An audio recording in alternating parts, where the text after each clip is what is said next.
Ladies and gentlemen, one of the most fun things to watch in chess is terrible chess, low elo chess. But another very fun thing to watch in chess is nearly perfect chess. Chess that the best robot, the best computer in the world, Stockfish, blesses, blows a kiss to, drops the salt on, whatever it might be. And it's really fun when it's played by Magnus Carlsen, best chess player in the world. And in today's video, lucky for you, I have 3 games that Magnus played yesterday, July 12th, 2023, against an opponent in the AIM Chess Rapid. It's an online chess tournament with some $100,000 in prizes. It was sensational. Magnus getting it done with black, with white, in ridiculous ways, and I'm going to show you. Also, if you are watching this video in July 2023, we just hit 4 million subscribers, so thank you. That's an insane number. That is a population larger than some countries. That is a number that I can't really fathom, and obviously that number grows and grows as I keep making content and you keep watching it, but thank you. Thank you. Thank you very much. I'm glad to be that individual for you for chess, whether it's for yourself, a relative, whatever it might be. Let's see some perfect chess from Magnus Carlsen. This is really, this is incredible stuff. The first game, he is playing with the black pieces, and he plays g6 after knight f6, trying to play some sort of King's Indian with bishop g7. You determine what is going to happen with the d-pawn, whether it's d6 or d5. His opponent does this, and Magnus plays d6, so he is not going to play a Grunfeld. Notjerbek plays g3. He is playing a Fianchetto setup, so he could have developed knight and put the pawn here. Instead, he plays g3. And Magnus actually plays a sideline. He does not naturally develop the bishop and castle, which is like what is played 95% of the time. Magnus does what he does in a lot of his games, which is take young players out of their opening comfort zone. He is the master of this. So he plays c6. It's too early in the game to be like, well, there's ideas and this and that and if blah, blah, blah. So white plays bishop g2, and now Magnus doesn't play bishop g7 or knight d7 or bishop. He plays queen a5 check. That's not a good move. Like, if that was a good move, it would be played a lot more often. Is it like a very bad move? No. Is it an inaccuracy? Kind of, but not enough to not be played by Magnus. Magnus frequently will take people out of memorized territory to make them swim on their own, to make them run the obstacle course on their own with no memory. And the idea of this move is to make white block this somehow and then play chess. And so, for example, the move bishop d2 looks really natural, but now white has to deal with this. Maybe white will play b3, but now why is the bishop here? Right, so he's just looking for something, just a little small thing. His opponent plays knight c3. His opponent does not want to put anything on d2, so now Magnus doesn't even play bishop g7, he just plays knight e4.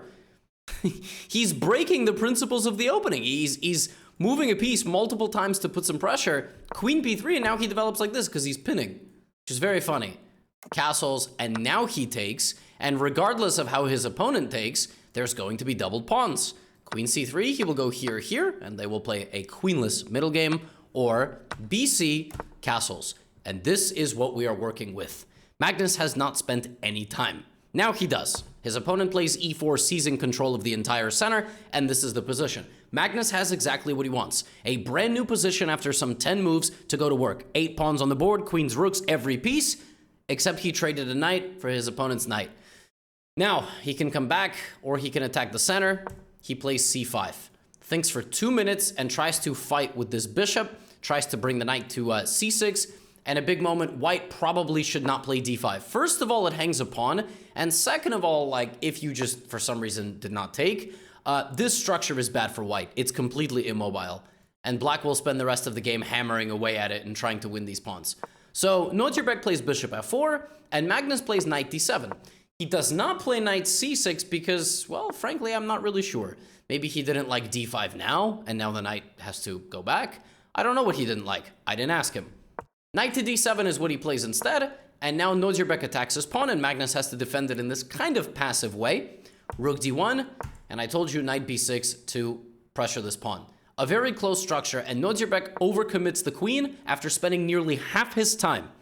Now, there is a rule in chess, in classical games, long games. If you spend 15 minutes on a move, it's probably going to be a bad move, because you're just not sure of what to do.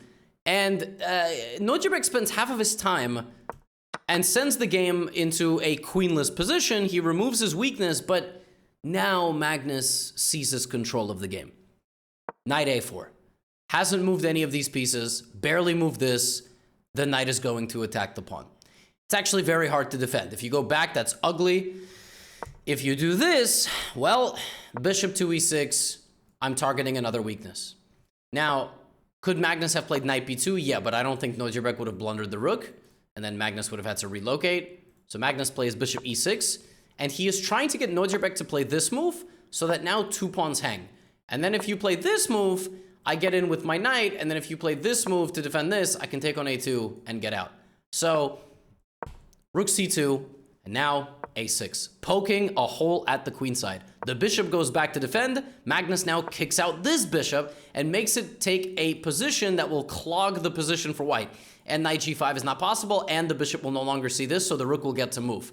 Bishop e3, rook c8. Every move flows from the previous move. Magnus has now comfortably seized control of the game. The bishops stare at the structure. The rooks are staring at the position that's about to open. Knight c3 is staring.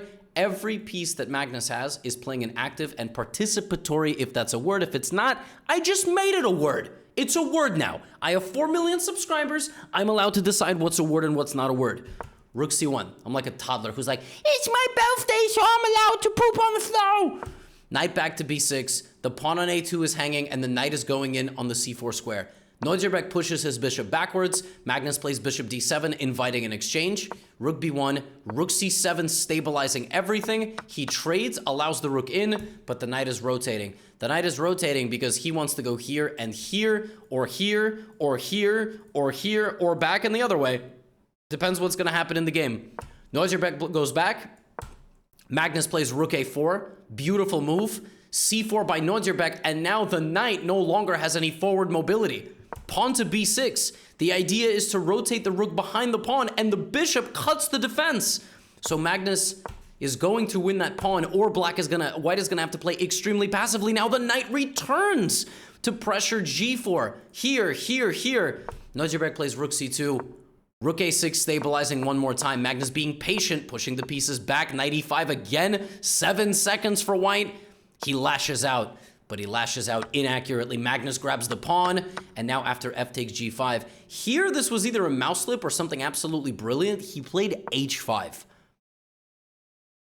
And I think the idea was just to block white's position. Now, of course, he could have just mouse slipped, but so I don't actually know. I don't think there was anything wrong with taking this. And then if there was rook e4, might have been a small mouse slip, but I actually don't know. But he plays h5. And then he takes, and yeah, white's just not going anywhere. Bishop d4, Magnus stabilizes the center, brings his king up to g6, an absolutely beautiful position, and this game was literally never in doubt, as he gets the bishop endgame, completely winning, and Nodzerbek resigns because the pawns are just marching down the board. This man just beat a 28-30 rapid-rated player, and it was never close.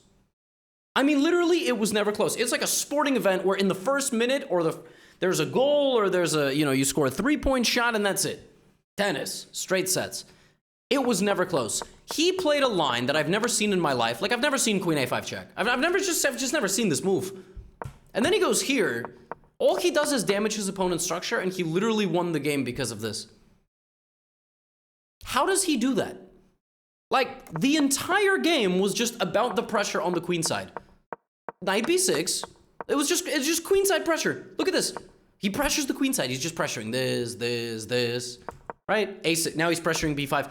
Magnus won this game on this side of the board. How does he do that? How does he just isolate a side of a board and make it look so simple? Now, it's a best of 4. So they play first to 2.5. If it's 2-2, you're going to play a playoff. So now they get a game and Magnus plays white. And this game was incredibly impressive as well, but in a completely different way.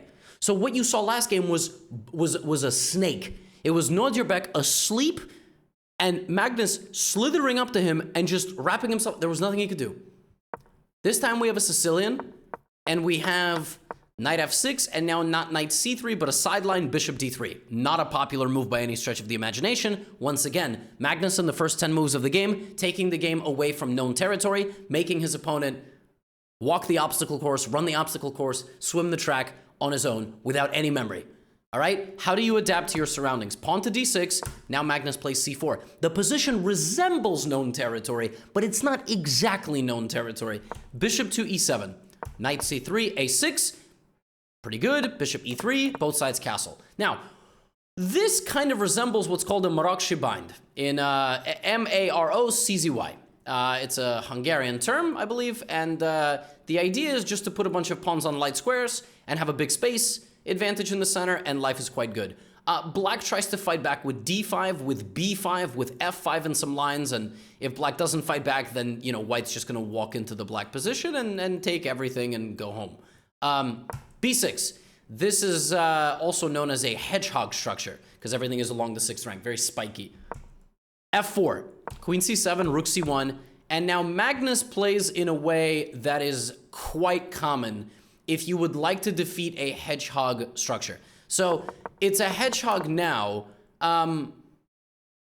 It's not exactly a Marokshi bind, because the Marokshi bind is kind of against the dragon. So we're getting a little bit technical here. Stick with me. Don't go anywhere. You're going to learn something real quick. Don't go anywhere. I know it could be a little bit boring. So the Marokshi bind looks like this, okay? And it, again, the setup looks similar but different because black's bishop is on a different angle, right? The setup in the game looks that way, but it's not exactly that because the bishop is not... So it looks like it, but the difference is that white can be more aggressive. And this is one of the most principled ways to play against what's called the hedgehog structure, is you create an attack with a move like g4. This is really aggressive stuff. Magnus is just trying to absolutely blow his opponent off the board. The knight is going to go back, opening up some opportunities for pieces or pawns to get in. Is black's position fine? Totally. Knight c5. But a little bit dangerous. The bishop goes to b1, and we can see already Magnus has very nasty attacking possibilities on the king. Black plays bishop to b7. Magnus plays queen f3, walking directly into this pin because you need to defend e4. g6, stopping white from getting to what he wants, and if you play g5, then he's going to go knight h5. So you don't really want that. So we just saw Magnus play a perfect game of chess where he won an absolutely flawless positional win by transitioning a middle game into an endgame, applying pressure from start to finish, and winning with black. Normally, if you do that as a chess player, you don't have the other personality trait. You do not also, you know, fire off a bunch of rounds with the pistols, spin it around, blow the smoke and put it in your pocket. Like, you're not also a firefighter, okay? It's like in mixed martial arts, okay? If you're a wrestler, you're not gonna get into striking matches, okay? It's very rare you've got it's very rare you've got a John Jones. Okay, I know he's got a bit of a history, but he's an incredible wrestler and striker, right? A Volkanovski, well-rounded at everything, right? Magnus can do it all.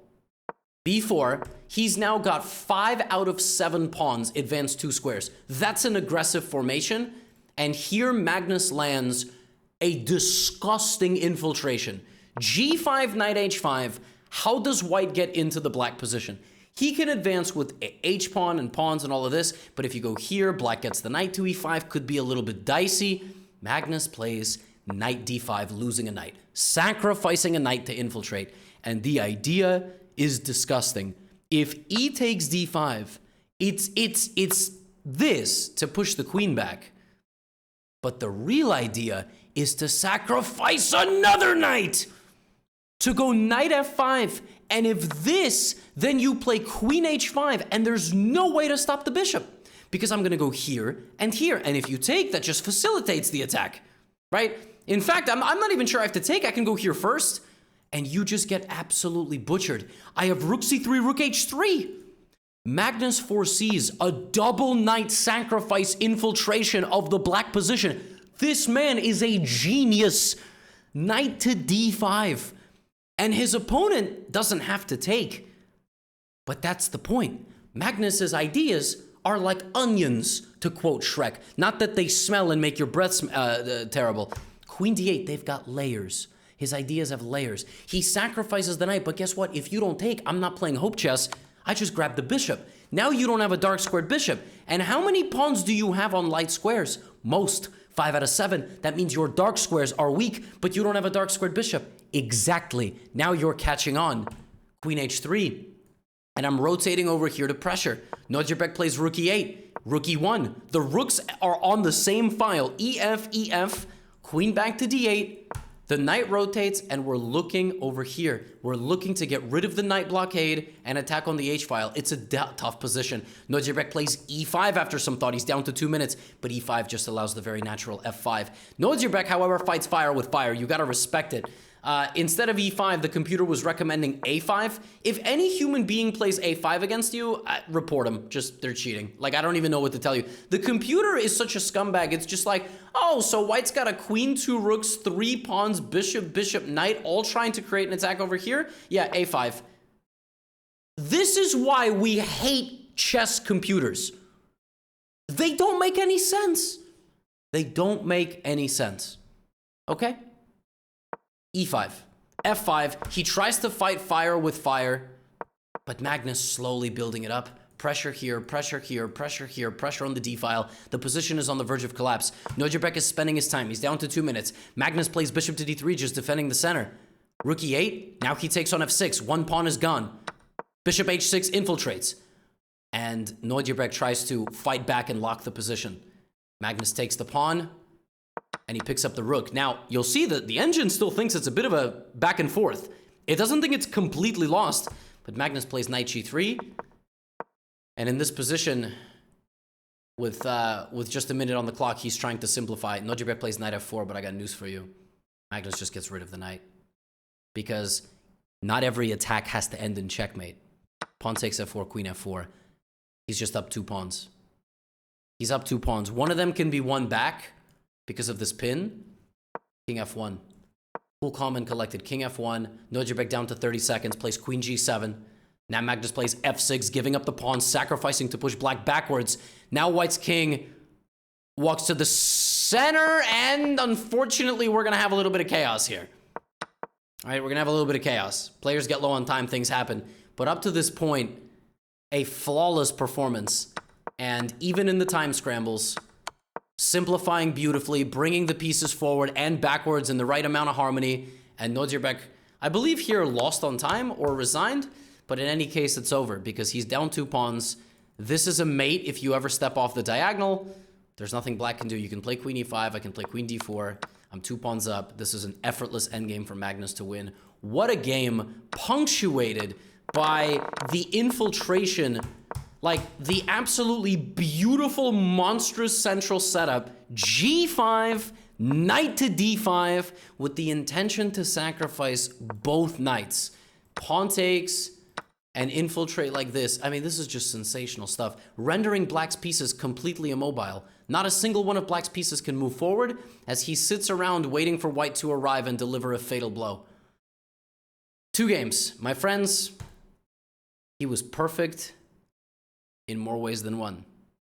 Now, this game was not played with 100% perfect accuracy from start to finish, but if you've made it this far in the video, I'm going to serve you some dessert. What Magnus did in this game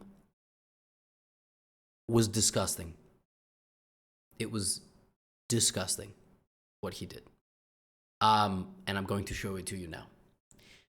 And this is why he's the best player in the world. So just like game number 1, knight f6, but now e6, not g6.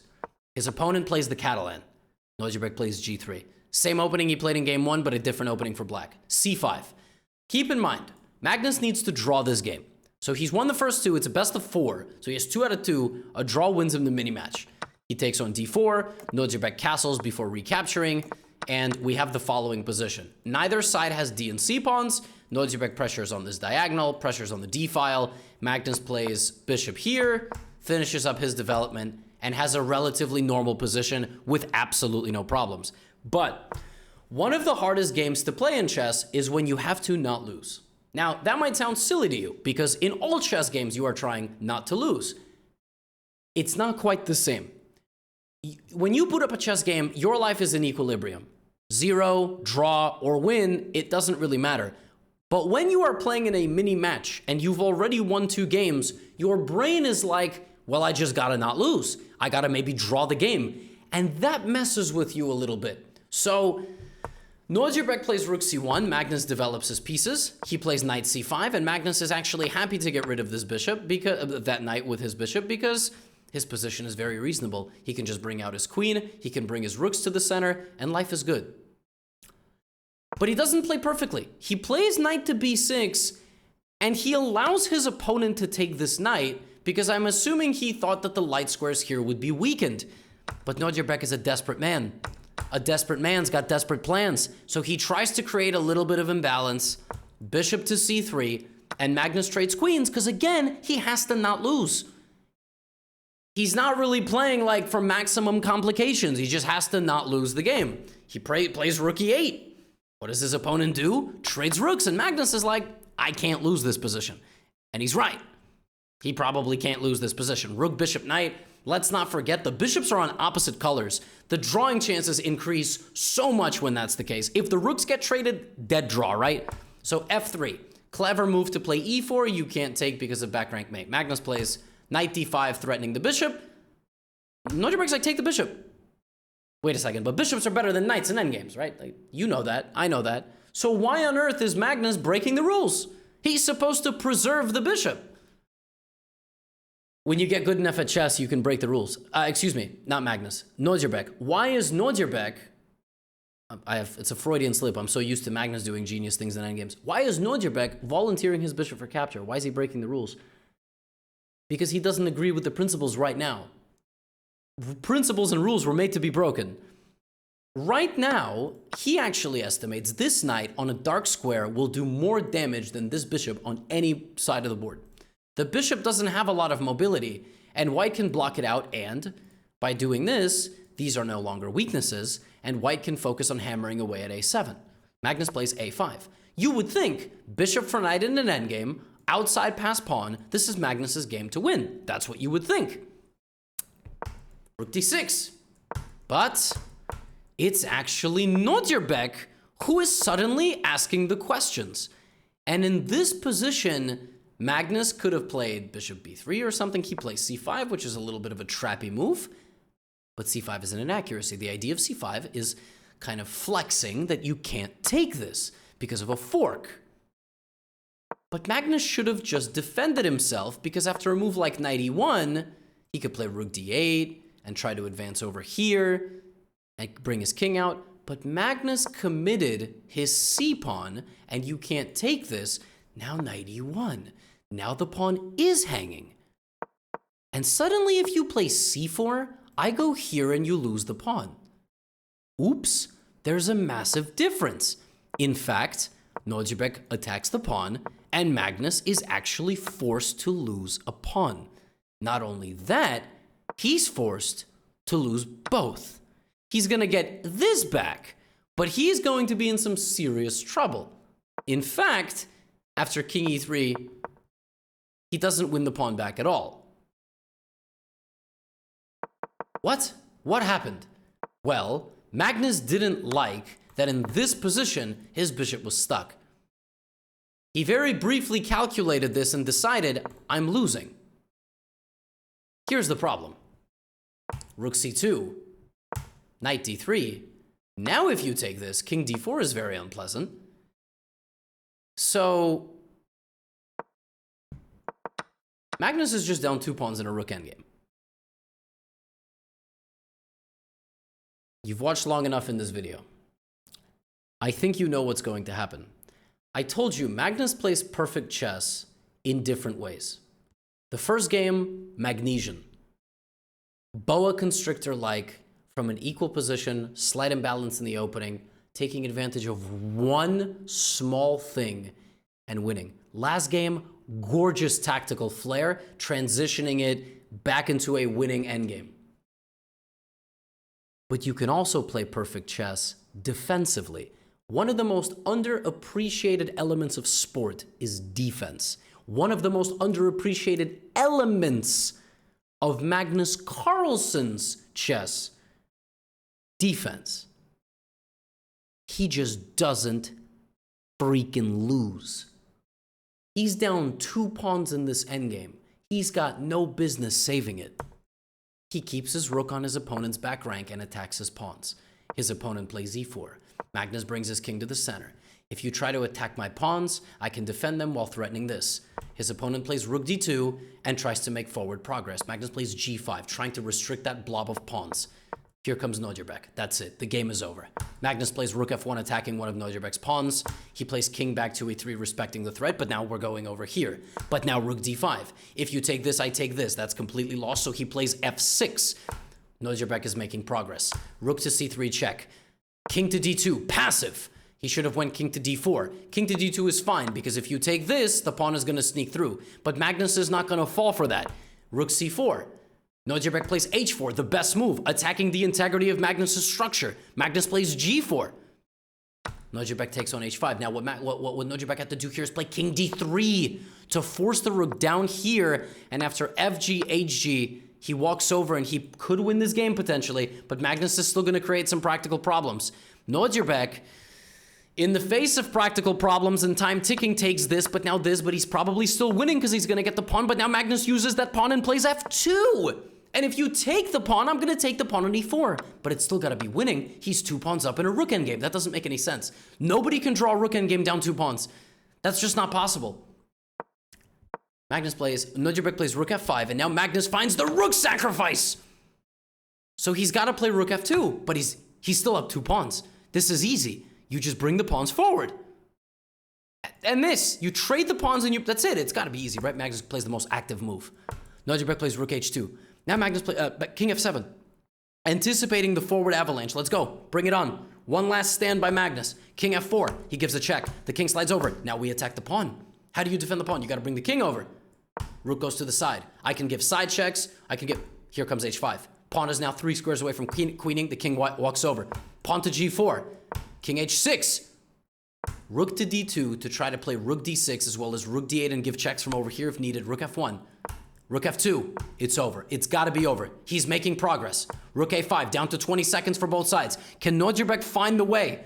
King g3 maybe. Rook f5. Something like this. He goes here. Magnus immediately zips back. Where's the win? Rook f1 check. Where's the win? Here comes Magnus. Oh my goodness. Now the only way to win here is to try to sneak around. He doesn't find it. And now instead of playing rook g4 and king f6 and advancing, it's king g5. Magnus found a way to blockade all 3 pawns, and he's going to win the pawns, and he's going to save this endgame. This is ridiculous. Rook f4, he's blocked both pawns. It's a draw. 2 pawns down. This man, the monumental defensive hold. And Nordjubek plays, Magnus plays rook f4, and they just agree to a draw. There's nothing that can be done. You're just going to win this. You can't play rook h2 because I take. Were there moments in this game that with perfect chess, White would have won? Yes, but Magnus posed like 30 questions, and his opponent was unable to answer. Was this more of a throw by White than a hold by Magnus? I don't think so. I think Nordjubek wins this endgame against literally anybody else on the planet. Every human being on the planet, except Magnus. It's the Magnesian effect. It's the ability to flip the switch and play the most perfect chess in a type of position. Even if he made mistakes prior. A ridiculous day at the office. I mean, just like perfection, incredible game where he squeezed them in game 1 with the black pieces, a tactical flair sacrificing his knights, and the ridiculous stockfish level defensive hold. If Nordjubek was playing against the bot, he probably would have had the same result. Granted, there was time trouble. This is just how he does it, man. It's unbelievable. I will see you in the next video. Thank you all so much once again for the continued support and 4 million subscribers. Much love to you all. Thanks so much for playing chess or watching it or getting someone else to play it or watch it. I'll see you in the next video. Get out of here.